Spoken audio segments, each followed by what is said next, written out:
তাদের জন্য নির্ধারিত কিছু কাজ দিয়ে দিলেন। প্রতিটা কাজের বিনিময় কি হবে, কোনটার রেজাল্ট কি, আল্লাহ তাবারক ওয়া তাআলা কাজগুলো দেওয়ার সাথে সাথে তার রেজাল্টও উল্লেখ করে দিয়েছেন। বলেন সুবহানাল্লাহ।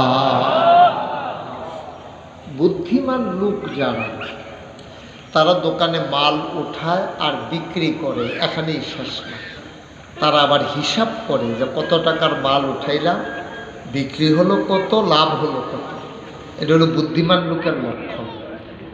তো যারা বোকা, তারা মনে করতেছে মাল তো বিক্রি হইতে আছে, কিন্তু লাভ হইল না লস হইল, তারা হিসাব মিলায় না। আমরা এখানে যারা আছি বোকা না বুদ্ধিমান? কথা বলবেন না?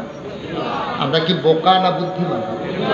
আমার দিকে একটু ঘুরে বসে সবাই, মঞ্চে যারা আছেন, তাইলে আমার জন্য ওয়াজ করতে সুবিধা হবে। একটু ঘুরে আমার দিকে তাকায় বসেন। জি, এইটা এখন সুবিধা হয়েছে।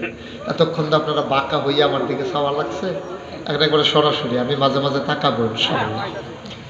তো পড়েন আলহামদুলিল্লাহ। আলহামদুলিল্লাহ। আমরা এখানে যারা আছি বোকা না বুদ্ধিমান? আমরা বুদ্ধি। আল্লাহ তাবারক ওয়া তাআলা আমাদের ব্যাপারে কোরআনুল কারীম ওয়াজ করেছেন। আল্লাহ বলেন, কুল হাল ইয়াস্তাবিল্লাযীনা ইয়ালামুনা ওয়াল্লাযীনা লা ইয়ালামুন। হে নবী, আপনি বলে দেন, যারা জানে যারা জানে না দুই দল কি সমান? না, কখনোই দুই দল সমান হতে পারে না। কোরআনুল কারীমে আল্লাহ উদাহরণ দিয়েছেন এইভাবে, রাত আর দিন যেমন সমান না, অন্ধকার আর আলো যেমন সমান না, জ্ঞান আর মূর্খতা যেমন সমান না। বুদ্ধিমান যারা আর বোকা যারা, দুই দল মানুষের মর্যাদা এক সমান না। ঠিক কিনা? জ্ঞানী মানুষের অনেক দাম। আপনি এই মোহনপুর থেকে বাবুরহাট যাবেন, তো আপনি জানেন না